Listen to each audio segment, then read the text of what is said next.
स्वागत है भाई सभी का एक और नई वीडियो में। तो जैसा कि आप थंबनेल पर सब कुछ देख चुके हो, तो इन सभी चीज़ों के बारे में बात करने वाला हूँ। बहुत इंपॉर्टेंट वीडियो होने वाली है। जिन सभी भाइयों या बहनों का फिजिकल क्वालिफाई हो चुका है, उनके लिए ये वीडियो बहुत ही इंपॉर्टेंट होने वाली है, क्योंकि अब फिजिकल तो क्वालिफाई हो चुका है आप सभी का। तो आपके लिए जो आगे पड़ाव हैं या अगले स्तर हैं, उन्हीं के लिए मैं स्टेप बाय स्टेप वीडियो ला रहा हूँ आप सभी के लिए, कि अब फिजिकल के बाद आप सभी का क्या स्टेप होगा और क्या चीज़ें आपकी जो ऑफिशियली डॉक्यूमेंट्स वगैरह होंगी, वो सभी आपके लिए क्लियर कर रहा हूँ।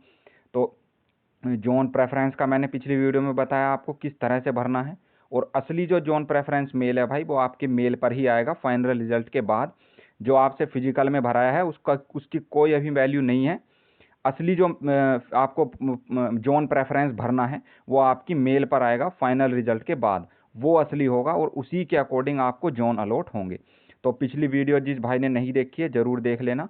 और अब मैं आपको इस वीडियो में ये बताने वाला हूँ कि आरपीएसएफ के रिगार्डिंग काफ़ी डाउट थे, क्योंकि बहुत भाई ऐसे हैं जिनके जो मार्क्स हैं कट ऑफ से बहुत ही पॉइंट में फालतू हैं।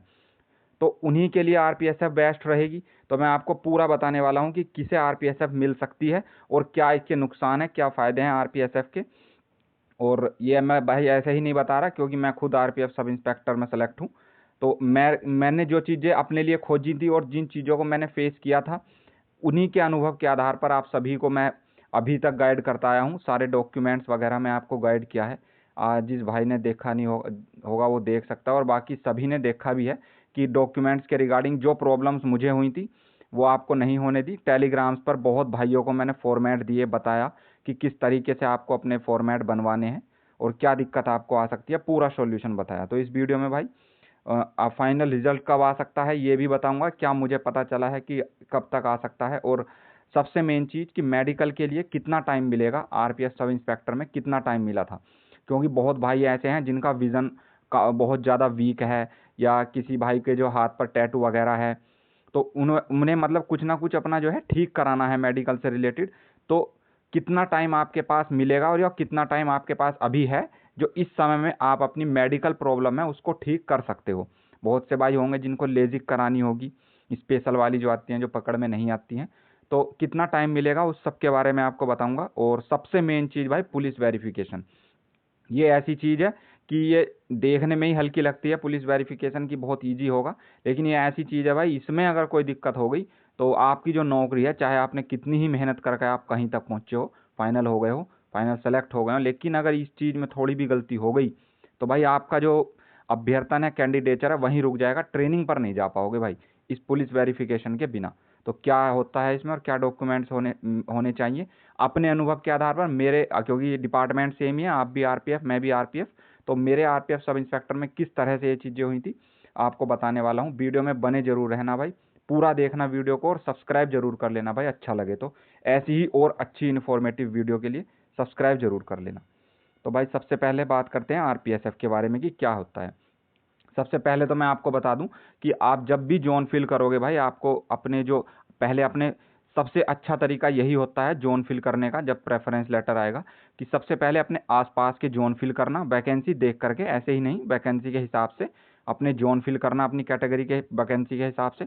और आरपीएसएफ को नॉर्मली नॉर्मली भाई, हमारे बैच में भी सभी जो है आरपीएसएफ को नीचे ही रखते हैं। आप किसी से भी पूछ लेना, वजह उसकी ये है क्योंकि आरपीएसएफ में एक जगह टिककर नौकरी नहीं होती भाई, फ्रीक्वेंट ट्रांसफ़र होते रहते हैं। जैसे आप नॉर्मली आरपीएफ में रहोगे, मान लो आपको एनआर जोन मिल गया, नॉर्दर्न रेलवे, तो उसके किसी भी स्टेशन पर आपको कुछ साल, 1 साल, 2, 3, इस तरह से रहोगे आप वहाँ। और आपका ऐसा रहेगा 8 घंटे या 10 घंटे की ड्यूटी, आपको जाना अपने रूम पर, या अपने क्वार्टर मिलेगा तो क्वार्टर पर आ जाना आराम से, कोई दिक्कत नहीं रहती उसमें, ठीक है। लेकिन आरपीएफ एसएफ में ऐसा होता है, आरपीएसएफ का जो मेनली काम होता है, नाम से पता चल रहा होगा, रेलवे प्रोटेक्शन स्पेशल फोर्स।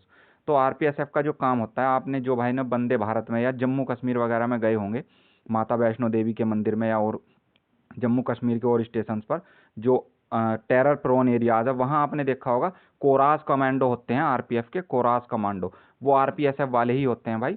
तो इनका कार्य होता है जो रेलवे को नक्सल प्रभावित या टेररिस्ट प्रभावित जो क्षेत्र हैं, उनमें रेलवे की संपत्ति को सुरक्षा प्रदान करना, ठीक भाई। और इलेक्शन ड्यूटी देना, क्योंकि रेलवे के भी कंटोनमेंट जोन होते हैं, आपने देखा होगा कॉलोनीज होती हैं, तो इलेक्शन ड्यूटी देना या स्पेशल प्रोटेक्शन प्रोवाइड करना इनका काम होता है। कोरास कमांडो आपने देखा होगा, ब्लैक उसमें रहते हैं और हथियारों से लैस ही रहते हैं, AK-47 वगैरह और सब चीज़ें, बुलेट प्रूफ जैकेट में पूरा। वंदे भारत में तो पूरा वही चलते हैं, देखा भी होगा आप सभी ने। तो एक स्टेबल लाइफ जीना जैसा RPF कांस्टेबल जी सकता है वैसा थोड़ा मुश्किल होता है, क्योंकि नॉर्मली 6 महीने बाद आपका ट्रांसफ़र हो जाएगा। और RPF की जो बटालियंस हैं ऑल ओवर इंडिया, उन बटालियन टू बटालियन आपका ट्रांसफ़र होता रहता है। हाँ, एक चीज़ में RPSF बेहतर है RPF कांस्टेबल से, वो क्या है, सैलरी में। जो RPSF के कांस्टेबल की सैलरी है वो RPF कांस्टेबल से ज़्यादा ही होती है, क्योंकि इनको ट्रैवलिंग अलाउंस मिलता है भाई। और इनका जो ट्रैवलिंग अलाउंस है लगभग इन्हें जो है, जो ये ट्रैवल करते हैं अपने मतलब जहाँ इनकी बटालियन है, बेस बटालियन से काफ़ी दूर दूर तक ट्रैवल करते हैं, ट्रेन में जाना आना, ट्रेन्स को सुरक्षा प्रोवाइड कराना या इलेक्शन ड्यूटी में जाना, तो उस सब का इनको एक्स्ट्रा ट्रैवलिंग अलाउंस मिलता है, जिस वजह से इनकी RPSF की जो सैलरी है वो RPF के मुकाबले ज़्यादा होती है, RPF कांस्टेबल के मुकाबले।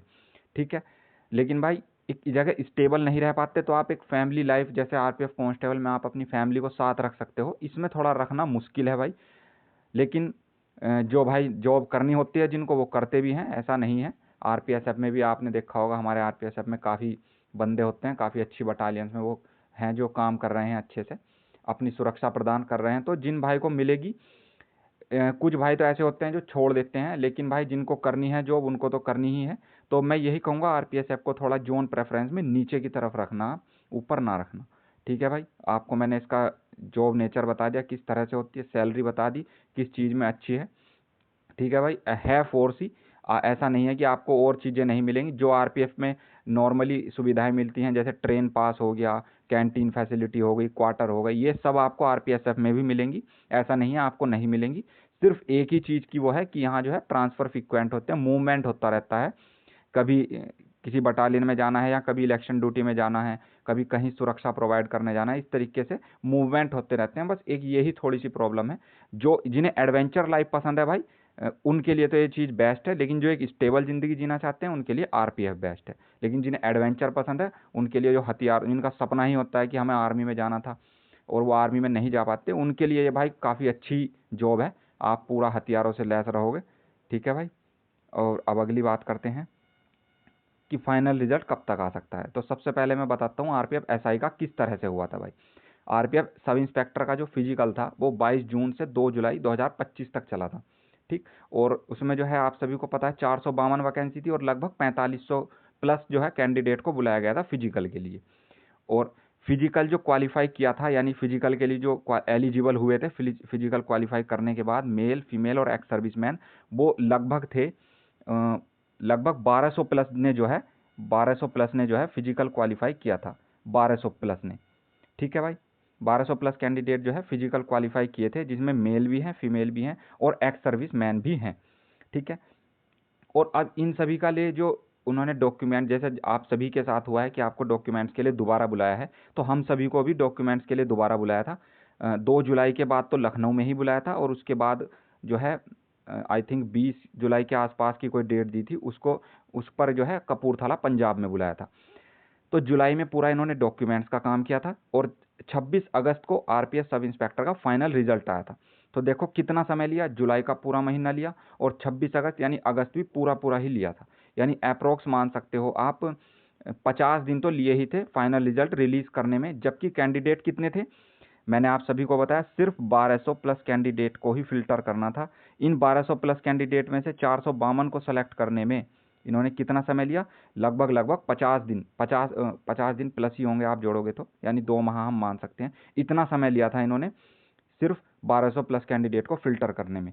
तो और आपके लिए आपके कितने कैंडिडेट हैं, आपने देखा होगा कि RPF कांस्टेबल में अभी तक 5000 प्लस कैंडिडेट पास हो चुके हैं, जिसमें मेल, फीमेल, एक्स सर्विसमैन तीनों ही हैं। 5000 से ज़्यादा ही हैं, कम नहीं है। थोड़ा हर कोई थोड़ा ऊपर नीचे बता रहा है और वो उनकी दिक्कत नहीं है, क्योंकि हम सभी भी आप सभी के कहने पर या जो हमारे भाई पोस्टेड हैं उन्हीं के कहने पर वीडियो बनाते हैं कि भाई कितने आज पास हुए, कितने फेल हुए। तो नंबर थोड़ा ऊपर नीचे हो सकता है, उसकी कोई दिक्कत नहीं है, एक आइडिया मिलना चाहिए। तो लगभग 5000 प्लस कैंडिडेट हैं जो पास हो चुके हैं। तो आप इस चीज़ में देखो कि इन 5000 को फिल्टर करने में कितना समय लगाएंगे। 5000 1200 का कितना गुना है, लगभग 4 गुने से भी ज़्यादा है। ठीक है, और RPF सब इंस्पेक्टर का जो मेडिकल स्टार्ट हुए थे वो 17 सितंबर 2025 से स्टार्ट हुए थे। ठीक, ऐसी इसी तरीके से देखो आप, आरपीएफ जो कांस्टेबल है उसके फिजिकल 13 नवंबर से चले थे, 6 दिसंबर तक चले हैं, 13 नवंबर से 6 दिसंबर तक। और आप सभी को जो है डॉक्यूमेंट सबमिट करने के लिए 5 जनवरी 2026 को बुलाया है अलग अलग जगह। एक भाई का कल कमेंट आया था कि चेन्नई में कहाँ बुलाया है, तो भाई हर जगह, चाहे चेन्नई में बुलाया है हैदराबाद वालों को, नासिक में नासिक वालों को, और गोरखपुर वालों को जो है बरेली में बुलाया है, और जो जिनका कोलकाता में फिजिकल था उनको हावड़ा में बुलाया है। तो चारों ही जगह का एड्रेस सुन लो। जो सुरक्षा आयुक्त, डिविजनल सुरक्षा आयुक्त होता है जिसे हम डीआईजी बोलते हैं, उसके ऑफिस में बुलाया है। और सभी भाई जो हैं पिछली वीडियोज या कमेंट बॉक्स देख सकते हो आप, वहाँ उन्होंने पूरा एड्रेस भी बता दिया है भाइयों ने। तो जिन भाइयों को ये डाउट है कि कहाँ बुलाया है किस जगह, तो मंडल सुरक्षा आयुक्त के ऑफिस में ही जाना है सभी को 5 जनवरी को। तो मान के चलो 5 जनवरी तक ये डॉक्यूमेंट लेंगे, और 5 जनवरी के बाद भी भाई ये डॉक्यूमेंट्स के लिए आपको एक बार कॉल जरूर करेंगे। और जनवरी और फरवरी, तो मान के चलो जब 5000 प्लस कैंडिडेट हैं तो 2 महीने ये डॉक्यूमेंट्स को फिल्टर करने में या उनको अरेंज करने में, और प्लस रिजल्ट को अरेंज करने में, कट ऑफ को बनाने में लगा देंगे ये जनवरी और फरवरी। और बहुत जल्दी भी अगर इन्होंने काम किया तो मान के चलो कि फरवरी एंड में आपका रिजल्ट आएगा। ये भाई लिख के ले लो, फरवरी एंड में आपका रिजल्ट आएगा। बहुत जल्दी की केस में कह रहा हूँ मैं, नहीं तो अगर जल्दी नहीं किया, ठीक ठाक अपने तरीके से चले, तो आपका जो रिजल्ट है भाई वो मार्च में आएगा, मार्च में।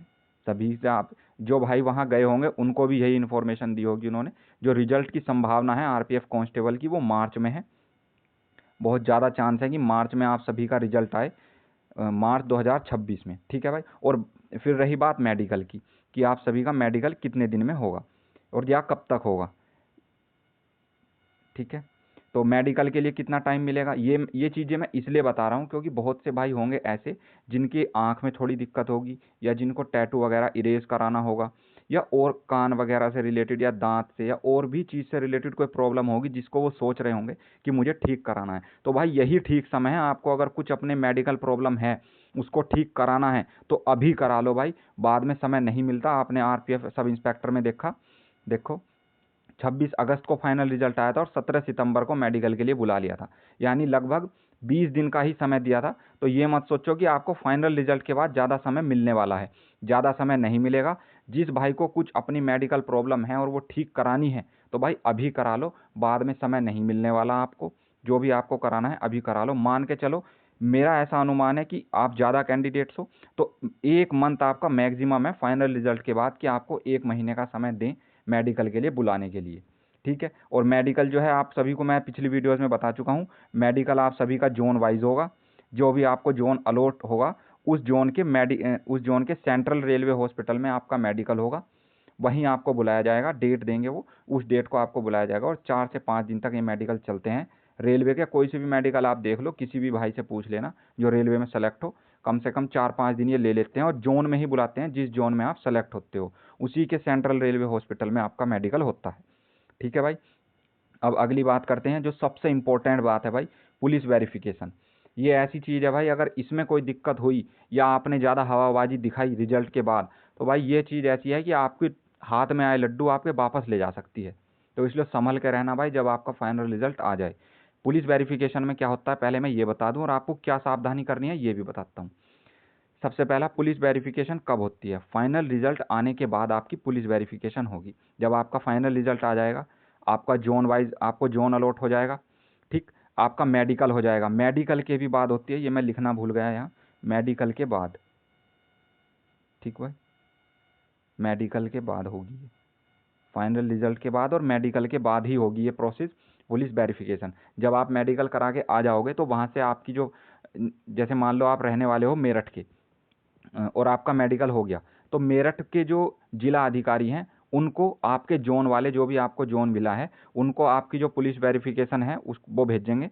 एक डॉक्यूमेंट्स बना करके भेजते हैं वो, एप्लीकेशन टाइप, वो भेजेंगे पुलिस आपके जिलाधिकारी को। और जिलाधिकारी को रिक्वेस्ट करेंगे कि इस बंदे की, ये हमारे यहाँ सेलेक्ट हुआ है आरपीएफ में कांस्टेबल के पद पर, इसकी पुलिस वेरिफिकेशन हमको सेंड करो।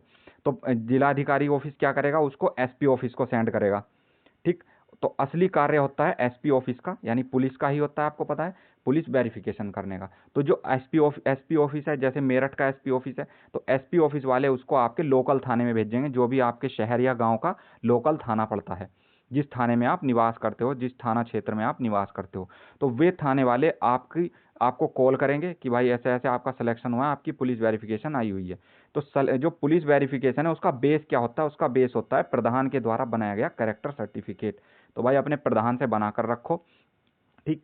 वो आपको क्या करेंगे कि अपने हाई स्कूल की एक मार्कशीट की फोटोकॉपी ले आओ, अपना मूल निवास ले आओ, मूल निवास की भी फोटोकॉपी मंगाएंगे वे, मूल निवास जहाँ के आप रहने वाले हो, मूल निवास, कहीं कहीं मूल निवास की भी मंगाते हैं भाई, वो डिपेंड करता है थाने थाने, लेकिन मंगाते ही हैं नॉर्मली। हाई स्कूल की मार्कशीट की फोटोकॉपी और मूल निवास, और सबसे मेन चीज़ है प्रधान के द्वारा बनाया हुआ, प्रधान के द्वारा बनाया गया कैरेक्टर सर्टिफिकेट। उस पर आपका जो गांव प्रधान है, या फिर आप जैसे शहर में रहते हो, मेरठ में, गोरखपुर, लखनऊ, आजमगढ़, इस तरह से, तो आपके जो वार्ड मेंबर होते हैं, सभासद होते हैं, वो लिख करके देंगे कि ये बंदा जो भी है XYZ, इसके पिताजी का नाम ये है, ये इस गांव, जिस भी वार्ड होगा या गांव होगा, कि ये हमारे वार्ड या गांव के निवासी हैं, और मैं इनको विगत वर्ष, कई वर्षों से या जन्म से जानता हूँ, इनका चरित्र उत्तम है, भगवान इनका भला करे, मैं इनके अच्छे भविष्य की कामना करता हूँ। इस तरीके से वो लिख के देंगे और अपनी मोहर और साइन मारेंगे। आप उस पेपर पर अपना फोटो भी लगा लेना और उससे कह देना कि भाई इस फोटो पर या भी मोहर और साइन कर दो, वो और अच्छे से प्रमाणित माना जाता है भाई, ठीक है। इसको लेकर के आपको अपने थाने में जाना होगा और इसी तरीके से आपकी पुलिस वेरिफिकेशन हो जाएगी। अब असली चेक क्या होता है पुलिस वेरिफिकेशन में? जो आपके लोकल थाने वाले होंगे वो आपकी हिस्ट्री चेक करेंगे आपके थाने में, कि इस बंदे के खिलाफ कोई केस वगैरह तो रजिस्टर नहीं है, कोई छेड़खानी का, मारपीट का, हत्या का, चोरी डकैती, इस तरीके का कोई केस मुकदमा, कोई धारा इस पर लगी हुई तो नहीं है। अगर आप क्लीन चिट हो, आप साफ हो, तो भाई आपकी आपकी उस पर वे मोहर मारकर थाना प्रभारी SP ऑफिस को भेज देगा, और SP ऑफिस पुनः जिलाधिकारी को भेज देगा, और जिलाधिकारी फिर से आपके जोन को भेज देगा। इस तरह से आपकी पुलिस वेरिफिकेशन कंप्लीट हो जाएगी।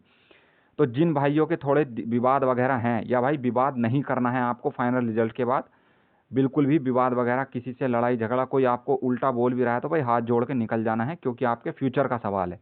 अगर आपने थोड़ी भी तड़ी दिखाई, उल्टी सीधी दिखाई, तो भाई कहीं ना कहीं आप फंसोगे।